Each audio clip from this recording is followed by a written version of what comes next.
man siya pinili apan bililhon. Why? Because He is chosen by God to save all mankind. Wala may laing makaluwas nato kung dili si Kristo. Mauna po na siya gipili sa Dios nga maluwas nato. Wala na siya laing gipili. And then sa verse 5, tingnan siya dili, you also, ikaw, ako, kita ni, like living stones. Ano sabi na? Gipakasama ta ni Jesus Christ. Meaning Jesus is the living stone and we are like living stones. Kaya si Ginoong Jesus man ang naghatag natong kinabuhi. That is why we are also living stones. We are being built into a spiritual house. So, saan ang spiritual house? Puloy-anan sa Diyos. Sa Diyos. Meaning, ang ato ang tagsa-tagsa kakinabuhi, kita dilitanan. We are living stones. Built, we are built, meaning ka ng built, ganyan sabi ng built. Mahimo ba na dayon? It's a process. Diba? So, posible, napaka sa plano ron, napaka sa draft, imong kinabuhi draft pa, or imong kinabuhi ron na anay foundation. Of course, na nata sa foundation, tingali ron ng apart, nanay foundation. Meaning, gihinay-hinay, we are built, meaning process ang pagpatukod. Dali ba ng pagpatukod tabi sa gamay nga balay? Dili. Diba? Timilichi, dali ba ito nga, agad ba itong pinaka, naku itong si Manati Mary Jane? Sobra? Oo. Diba, dili tayo na dali-dali. How much more na atong i-build is spiritual house. Nga, hinumdumi nga ang puloy-anan sa Diyos. Saman, kay God is holy. Remember, din na nato, God is holy. So, noon na siya nga, iyahapot ang i-build. Kutong balikan tong call to living, holy living. I-build na niya into a holy, into making into holy. Kay holy man ang atong Diyos. So, to be a holy priesthood. Tinapay-sumpay, to be a holy priesthood. Kasama ng holy priesthood. Sa unang panahon, kinsa raman ang makaduol or makaatubang sa altar sa tabernacle of the Lord. Isa raman ang makaduol dito. Di ba only the Levites, the chosen, priestly, sila ra itubutan. Dili gali sila tanan the high priest na siya'y pinili ni Lord. Kapoy dira. So karon ingon si Lord, we are called, we are built to be a holy priesthood. Meaning, kitagaan ta og access ni Lord. Nga makaduol niya. Dili na ta magkinahanglan pa o lain nga medium. Dili na ta magkinahanglan ni kinsa dira para lang makadungog ang Ginoo sa atong pagkampo. Agi man na nato sa murabag diyon tatong palihog na ko ingon sa Ginoo nga mo ni akong pag-ampo. So inana ba, ingon day si Lord, we are built to be a holy priesthood. Meaning, pwede na daitang muduol niya. Ditso na. Nakasalata? Ditso.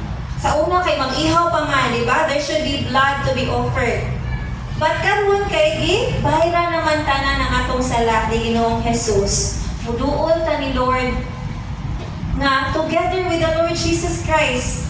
Siya mo ay nag-una na to ika nga ba? Kay hugaw biya ta. Diba, we are sinful. But Jesus came for us, making us justified. Meaning, gipakamatarong ta sa Diyos. And offering. So, saan itong buhaton? Becoming a holy priesthood means we are to offer spiritual sacrifices. So, saan man ang spiritual sacrifices? O, galina, nag-isgot man tao kani offering. So, saan man ang spiritual sacrifices? Remember, kung saan di ang ato ang lawas? Samanta. Ang atong lawas mao ang the holy temple of the Lord. So, our body should be our living sacrifice. So, muna sa di ay, kung atong balikon, sa verses 1, naningon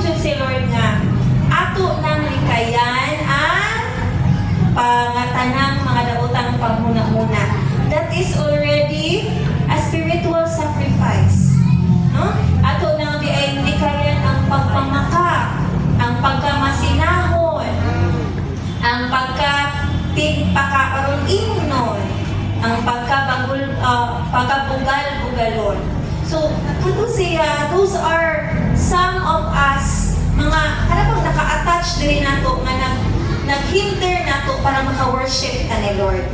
So we have to come in the Lord. Kaya naman, if you will, di ba, kasi may sugo ni Lord, love one another just as we love Him.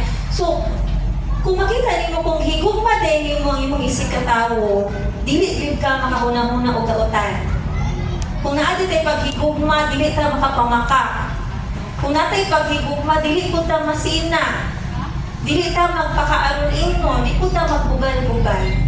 Because there is love, and love dili na siya sayon. Because it is built up, process pa ng paghigugma. Di ba lisod kaya sa unang panahon natong pagpasaylo sa? Isa may nakasulay diri nga, dali ra kay ni pasaylo.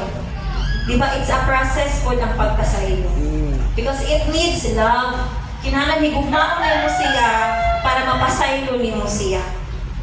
Kay ug ato ang sukaranan na atong sa una, lisod kayo ang pagpasaylo. But if naagid ang naa si Lord, because God is love, if naa si Lord nato, naagid ang process of healing and makapasaylo ta bisan pag wala na siya nang hayop pasaylo nato. Amen? So, 1 Peter, ibalik siya. Okay, so coming to Jesus is our first step to be transformed. Kaya di ba ganina for transformational purpose. So kung ganahan dito mo transform, the first step is to come to Jesus. So kung kulang pa to ato ang craving diha ni Lord, ang atong desire ni Lord, let's pray ni Lord, na Lord, help me Lord to seek you more. Because the more we seek, it's the more we come to the Lord. And the more we come to the Lord, the more ta nga ma-transform diha sa imo. Inana na iyahang flow. Kung ganahan na ita na ay kausbanan sa ato ang kinabuhi, kinahanglan yun ay ita nga moduol sa Dios. Amen. And usaon man nato pagduol sa Dios kung wala nato siya gipangita. Diba? Kung muduol ka, kinahanglan ka bulog kang asa siya. So that is why we have to seek Him in order for us to come to Him. Okay? Bisaya ano ni siya. Paduol ka mo sa Ginoo. Mas dali kay siya Bisayaon kay no, mingon na siya diretso. Paduol ka mo sa Ginoo. Ang buhing bato magisalikway sa mga tao apan gipili sa Dios. Naputulagi ni siya. Ay, o iyang giisip nga binilhon. So, sa sugod lang, paduol ka mo sa Ginoo. Come to Him. Kabalog yun si Lord na lisod kayo ang lisod kayo ng tao muduol niya. Kaya nga naman, unsa may kalagmit ang rason nga muduol sa Ginoo? Kung naay problema. No? Kalagmitan man kung muduol daw naay problema. But ayaw kagool.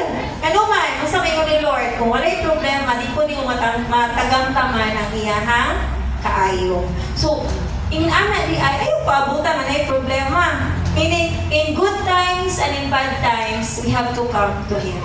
Meaning, muduol kita sa Ginoo sa tanang panahon. Sa hamugaway, sa kalipay, or bisan man sa kalistanan o sa kabuol. Muna siya, man yung dito mapaduol mo sa Ginoo kung kakinahanglan mo tabang. Abay sumpay? Wala man. Meaning, paduolon kita ni Lord in all circumstances. Okay? Ang buhig bato magisalikway sa tao, apan di ay gipili sa Dios o giisip nga pili. So same as with us. Kay we are also living stones.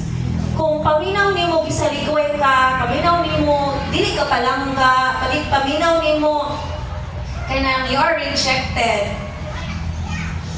It's just fine, ano man. If you feel rejected, that's what also Jesus experienced before. Gi-reject ko na siya. But, kung sa may hitabo, even if He is rejected, gipili siya sa Diyos. So ikaw, bisan pa o gi-reject ka sa mga tao sa iyong palibot, wala sila'y, kanagaling, buhian kag istorya, nga dili nimo ni mahimo, wala kay kuan, sa daghang kay mga dili maayong mga pulong gihatag nimo. But remember, ingon si Lord, pinili ka sa Diyos. So kung naay plano si Lord, walay makababag ana. If God says you will prosper, you will prosper. Kung bisan pagbingon sila, di sila motuo nga mulambo ka, but God says mulambo ka, mulambo ka. duha-duha ang pulong ni Lord. Okay? Naingon siya, giisip ka nga, bilin ko. Kaya sometimes, mo gina akong common. Kada bang we need to feel appreciated. Inana, bakod mo? Kada bang, misayo na ako, misayo. Kada ba din, naagyot ka anang desire mga ganahan ta nga, gawas sa daigon, te. Murag tasa kayong daigon, kanang ma-appreciate na makita ang imuhang ay mga kahimo ba? Ano ganing iba sa isang sa balay, mga bata, estudyante, iba ganahan ka nga makita nilang imong effort. O inana ba makita nila doy, dito doy na daigon ay siya daigon pero sometimes ako nang daigon kay ma-connect na tog lain nga setting sa pero sakto gyud po siya kanang madali ka ba or simple appreciation. Una ang tao but bali man ang mahitabo. Muna yung gina-crave ron sa tao kay dili man sila ma-appreciate. Munang imbis maayo ilang ibuhat na wala man nakita, nagbuhat na lang sila o dili maayo kay para sila makitaan. And that is not correct, but that is what's happening. Munang daghang ni rebuilding ang mga batanon, especially kay nga naman possible wala sila nakita sa ilang balay. Wala sila na-appreciate. So, di ko ng bata, di mo ko makita diri, magpabuyag lamang ko. Niya ka nang pagpabuyag niya, diha naman siya nakitaan. Sige naman kitawag yung ngalan. Sige naman, pabuyag, sige buyag. Mana, so, nahimo siya way out nila para sila matagad. There. Ang tao ganahan matagad. Muna ko ganang nga term makita ba? Unang magpatagad. Supposed to be, instead nga maayo, di man matagad sa maayo, muna nga bubuhat sa ayaw, dili maayo. Yes, sumod ana. Isang sa eskwelahan, kanang mangita na lang sila paagi nga matagal, o ikaw na KSP, because nobody sees them, especially at home. Wala'y nakakita nila, so mangita sila great up. But, ingon si Lord di ay, nga, in His eyes, ikaw bililipon. No matter what others say to you, ikaw di ay bililipon or precious siya sa Diyos. Okay, sama sa mga batong buhi, panool kamo o ipagamit ang inyong kaugalingon. So, that is why nga kinahanglan dayta ready. As we come to Him, ready ta.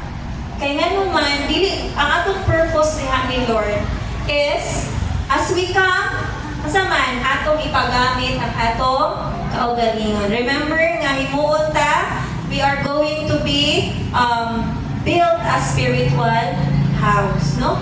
Aron pagtukod sa spirituhanong templo, diin mag-alagad kamo ingon nga mga balaang mga pari nga maghalad sa espirituhanon o makapahimuot nga mga halad ngadto sa Dios pinaagi kang Hesukristo. So mga balaang pari di itaan. Wala man di mention diri nga kinsay koan, kinsaran kana di ay muduol. No? For those nga muduol kang Ginoong Jesus. Diba? As we come to the living stone, we become living stones. And becoming living stones, naata ani nga responsibility to be holy priesthood. Mga balaang mga pari. May mga bagunang di na kinahanglan o mediator. Kaya mga balaang pari na daytan, meaning we can communicate directly to the Lord. Dili di kayo medikan din ng ilahang thought. So, ningon diri, balik siya. We are called to be connected with God through Jesus. Because Jesus is the living stone. So, ang living stone si Jesus. Kung wala si Jesus, dili ko na mahimong living stones. And kung wala ta nahimong living stones, dili ta mahimong mga holy priesthood. So, if dili ta mahimong holy priesthood, dili ko ta maka-communicate or makaduol sa Dios. Hindi, we cannot tell the Lord and everything kaya wala man tayo way tayo niya. That's why we need Jesus. Okay? So, wala na. First point na ta. The first point is connected. Nara dito sa, actually, nara sa previous nga slide. So, ang first na dito is connected. So, naada ay reason si Lord to build connection. Muna ang purpose ni Lord nato mag-connect niya. There should be connection because because we have the relationship. Diba sa diha ang atong gidawat si Kristo, aduna na tayo relasyon sa Dios. Amen. Diba? We are, samantang kita, mga anak na sa Dios. Pare pa yun. O mga balaang pari pag yun. Kaya, no? Kaya na ganing, ningon si Lord nato, anak, makain mo buta nga, dili na tinuod, unless mabasahan nato jud sa pulong sa Dios. Kabalo naman na sa Ephesians 1, Episo 1:12, di ba? Si bisan kinsa nga motuo kaniya kag Ginoong Hesus gihatagan sa katungod nga mahimong mga anak sa Dios. John 1:12. Sorry, okay, Ephesians ako. John 1:12. Sorry for that. John 1:12. 1:12. No, kung makita na to nga, we already have the relationship. Meaning connected na ta sa Ginoo. Amen. Okay? Verse 6. For in Scripture it says, See, I lay a stone in Zion, a chosen and precious cornerstone, and the one who trusts in Him will never be put to shame. So nani siya sa Old Testament nga word na Scripture. Nasa Isaiah 28 verse 16, makita siya, Therefore, thus saith the Lord God, I lay in Zion for a foundation, a stone, a tried stone, a precious cornerstone, a sure foundation. He that believeth shall not make haste. Verse 7, Now to you who believe, this stone is precious. But to those who do not believe, the stone the builders rejected has become the cornerstone, and a stone that causes people to stumble, and a rock that makes them fall. They stumble because they disobey the message, which is also what they were destined for. Sige, in English pa niya. Mga verses namin siya, that Psalms 118 verse 22, the stone that the builders rejected has become the cornerstone. So naa siya gibalik ni Peter ang Old Testament, kaya wala pa man nahitabo. Diba? Wala pa nahitabo ang salvation ani. So coming pa ni. So gisulti na daan nga the stone. Kaya ipakita niya kung saan ng living stone. So nakita dito balik-balik na ang stone di ay maudi na una is katong ganina. At atong i-share ganina sa Isaiah. It is a sure foundation. Maudi nga stone. So no, the foot is the stone that the builders rejected. So kaning panahon sa Old Testament, dili pa rin siya klaro. Diba? Di siya masabtan kasi yung pasabot. Kay makalibog pa man siya ani. Because wala pa man naabot ang ato ang maluluwas ani. So next is sa Isaiah 8:14-15, and he will become a sanctuary and a stone of offense and a rock of stumbling to both houses of Israel, a trap and a snare to the inhabitants of Jerusalem. And many shall stumble on him. They shall fall and be broken, they shall be snared and taken. So sa Old Testament, usa guning batuha nga mahimo man siyang stone of offense, rock, pero mahimo po siyang rock of stumbling block sa kadaghanan. So, Houses of Israel. yes, and even in the houses of Israel. Remember, in the houses of Israel, muna siya pinili yun kung nakakatawhan sa Diyos. Sila pagkilikas tama. Yeah, Old Testament niya, sila ng mga pinili sa Diyos. Pero, they will be stumbling to both houses of Israel na pag-trap and a snare to the inhabitants of Jerusalem. So, makita niyo na din sa Old Testament that in the New Testament, mahitabo gyud ay nga ang katawhan sa Dios maupod ang Tumbling. mo-reject diay ni Jesus. Remember? Kisa may naghatod ito, kisa may nagpahatod ni Jesus dito nga patson siya. Mga high priest pa. Kisa may nag-ingon nga ilansang siya sa krus. Ang mga hintil ba? Ibang iyahamang kung kauban lagi hapon. Mga Jews lagi hapon, mga Hudeyo. Mao ang nagbitbit kayon dito. So wala pa to nahitabo. It really happened. Okay? So, karoon na siya sa New Testament na. Jesus said to them, have you never read in the scriptures, the stone the builders rejected has become the cornerstone. This is from the Lord, and it is marvelous in our eyes. Ingon di ay na si Jesus, ni-reveal na siya diri, nga siya di ay ang gisarikuway. Pero, remember that he is rejected because it is from the Lord. Meaning, katuyuan sa Ginoo nga i-reject siya. Kay daghang biyang mingon dito, ay, gipatay siya. Wala siya gipatay. Gipatay ba ang atong Diyos? Wala. Because at the beginning, He is intended to die for us. Yes. Siya mao ang nahimo nga sacrifice for all of us. Kaya naamang ko'y butuyok mo, circulate ba nga kanaganing dili maong pagtulunan. Nga maingon dyan sila nga ang nagpatay, hindi Ginoong Hesus. Ito silang ang mga kuan, narito. No!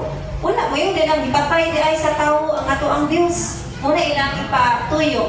But, ang sa gingon ni Lord, it is from the Lord. So meaning, it is already planned. Diba? It is the greatest plan of God that Jesus will come here, humble, to be a servant, to be rejected, magsakit, but after all those things, He will be glorified. Amen. Amen. Then, this is from the Lord and it is marvelous. Meaning, gikan sa rejected, nahimo siyang cornerstone. Ano man ang cornerstone? Pinaka-importante. Yes, kaya pinaka-importante, diha magsukad. Kung wala ng cornerstone, mga pie-house na wala, mga o mga tumba na ng uban, diha ni mo ipangbuta. So, when you see cornerstone, hindi ko kumayog mga building ko, pero as I read it, ika nga pundasyon. O, it is the foundation. Kung wala din ang foundation, magtukod ka pa rin na wala'y pundasyon, kubaan siya. So that is why, si Jesus, He is the foundation. Amen. Meaning kay naaman siya, dili ta matumpa. Amen? Para na to, nga nagtuo kaniya. Dili ta matumpa kay siya atong foundation. However, para sa mga ni-reject niya, nahimo siyang stumbling block. Ano na stumbling block? Ito picture na ko kanina tayo. Okay, so, napod sa Acts chapter 4, verses 11 to 12. Jesus is the stone. Jesus, nagiklaro na sa, kay sa Old Testament, dili ka mag siya kay nalan. Oo, kapay nalan. But dili, Jesus is the stone you builders rejected, which has become the cornerstone. Salvation is found in no one else, for there is no other name under heaven given to mankind by which we must be saved. Balik laruha ang word ni Lord. Walay lain nga makaluwas ka na to, gawas lamang kang Kristo Jesus. No other name under heaven given to mankind. So asa pa man yung ka nga, wala may choices. Di man ang A, B, C, D, A, B, A, Pedro, B, Pablo, C, wala man ang tayo A, B, C, D. Ihatag na ni Lord ang answer. No? Wala na tagi palisod-lisod. Pero kay ang tao, ginahan mang yung lisod-lisod. Kailangan multiple choice. Ganahan of multiple choice. Pero the reality is we are only given one choice. And that is Jesus. Okay? So, Bisaya ni siya kay ang kasulatan ng ingon sa Old Testament, gipili ko ang usa ka binilhong bato nga karon akong gibutan aron himuong sukaranan sa sayon ug ang musalig kaniya dili gayon mapakyas. Amen. So kung aduna di tayo pagsalig diha kang Ginoong Hesus, you are sure nga dili gyud ka mapakyas tungod kay naa si dili man na karon apan example na kay ipangayo. It may not be happening right now, but believe nga ningon si Lord dili gayon mapakyas sa kagawis. Amen. And kining batuha mahal kaayo alang kaninyo nga nagtuo. Amen. That is why para sa mga magtotoo, bililhon gayon si Ginoong Jesus. Because He is our salvation. Apan, alam ni atong wala motuo ang kasulatan ng ingon, ang bato nga gisalikway sa mga magtutuod, na matud-an nga mao di ay ang labing importante bato. Wow. Ang laing bahin sa kasulatan nag-ingon, kini mao nga bato, kini mao ang bato nga makapandol sa mga tawo, ang dakong bato nga makapapukan kanila.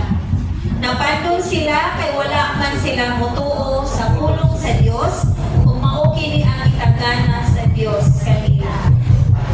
Sometimes maglisod ta og sabot pa kinsay mga nahitabo, ano Lord, ganun sila dili pa man mutuo. Inana ako ta sa una, wala ako ta dito ko dayon. Manana ko ka, "Uy, gino ako dito ko nang anong sila wala pa man." Because ingon si Lord nga naaman siya, it's already set. Iset na niya nga naa di ay ang mga magtuo niya, He will become a refuge. Dalampanan ang Diyos alang sa mutuo kaniya. Apan sa dili mutuo niya, mahimo na siyang kapandulan alang kanila. Iso asa man ka, ali ba ka anang masaligan nato si Lord? Pwede na kita. Because we are called, this letter is for all who believes in the Lord. Okay? So siya dahil He is a rock, He is a refuge to us. O, kung kita mo to, sa gamay para paminaw na to, if you mo na ganina sa, that rock is so big. You know why? Tungod na siya, ang ato mangong Diyos, dako ang ato Diyos. Tinood dili? Dako. Apan sa dili mo to, ang Diyos nato, para nila gamay. Pero bisan day sa kagamay, makapandol. So yun ana. Because they thought our God is gamay. They don't know nga atong Diyos di ay dako. And He is our refuge in all times. Okay? So, second point, we are called to be confident in Jesus and never be put to shame. So, muna siya nga, kung naaday tayo pagtuo diha sa Diyos, we are sure that He is a sure foundation and we will never be put to shame. So, second point is confident. Confident kayo siya. Bisag may siyang patiis, pero sayang likod kay sulado man po siya. Kaya, I like that. Feeling mo, di mo kaya. Huh? You have all Jesus' that. name. In Jesus' name, right? Especially mga estudyante na turon, taking the mga gipang-take niya like scholarships. Ayaw salig sa inyong kaugalingon, napansalig sa atong Diyos. Amen. Amen. Have confidence in the Lord. Okay? Sunod, verse 9. Kitagin mo human, 9 and 10 na. But you are chosen people. But you are a chosen people, a royal priesthood, a holy nation, God's special possession, that you may declare the praises of Him who called you out of darkness into His wonderful light. Once you were not a people, but now you are the people of God. Once you had not received mercy, but now you have received mercy. Thank you, Lord. Napakasan po si Lord. Ipakita na ni Lord kung kinsa di ay ta. We are not those na nahimong stumbling blocks si Jesus. Kaya nga naman, we are already the chosen people. Bisan pag dili di ay ta mga lumad na Hudeyo, but we are chosen people. Pinili ta sa Diyos. We are a royal priesthood. A royal pag yun. Nakagrabe na yun. Ang holy na to, we are holy priesthood, royal priesthood, meaning royalty at mong giserve. And that is the Lord. A holy nation. Nindot kayo ang ganahan ni Lord. Ano man, it's not only for you to grow, but for all of us na mahimot ang holy nation ni Lord. God's special possession. Wow. Saan man ang God's special possession? Meaning, pinaka-importante nga bahandi para niya. No, kita di ay na. Kung ikaw na kay possession na importante para nimo, like na kay bagong cellphone, say latest na cellphone ron, iPhone, masarap kasi mga sito ng mga high-tech ron. iPhone 88. iPhone 88 ko na yun. Sorry, wala pa kagawas na gayong pas. So na yung mga models, di ba, naagali ka na or nakay ganahan din, napalit ni mo, di ba, imo mang ampingan? taguan. Because imong precious na siya nimo. Taguan. So just like us, since we are special possession ni Lord, inaampingan ko ta ni Lord. That you may, dili ra nila ko to, we have a reason, that we may declare the praises of Him. So ang katuyuan ni Lord, nga kita yun, sa man magsangyaw sa iyahang kaayo. Magpasalamat sa iyang kaayo. Who called you out of darkness, ni-shake on the illustration niya, sige gawas na. Bisaya sa lang. Apan kamo mga piniling katawhan, ang mga hari anong pari o ang balaang nasod, gipili kamo sa Dios aron maiya o aron magsangyaw sa mga kahigulungang buhat Sa Diyos. Itawag kamo niya gikan sa kamitnit ngadto sa iyang katinalahang kaya. Kani ato dili ka mo katawhan sa Dios, apan karon katawhan na kamo niya. Kani ato walang maluoy ang Dios kaninyo, apan karon ikaluyan na kamo. Amen. So makita nimo na aday sa kaniadto. Naaday tayo mga kaniadto, ang atong mga past. Naaday tayo mga kaniadto. Kung unsa day ta sa una, giunsa man ta ni Lord karon. So we now have our new identity. Diba, isulti mo ito sa pinakaunang verses. So una dito is chosen people. So una na atong identity diha ni Lord. Mga piniling katawhan sa Dios. We are a royal priesthood, harianon nga mga pari. And we are God's special possession. Kung atong tanawon ang ato ang identity karon, nakita ba mo rejection din ha? Wala. Puro na siya ka ng ikaw pang hinambog nimo. Diba? Chosen, royal, and special. Meaning, itagaan na siya o bili. Dili na para itong una nga rejected. So meaning, gikan data ng rejection.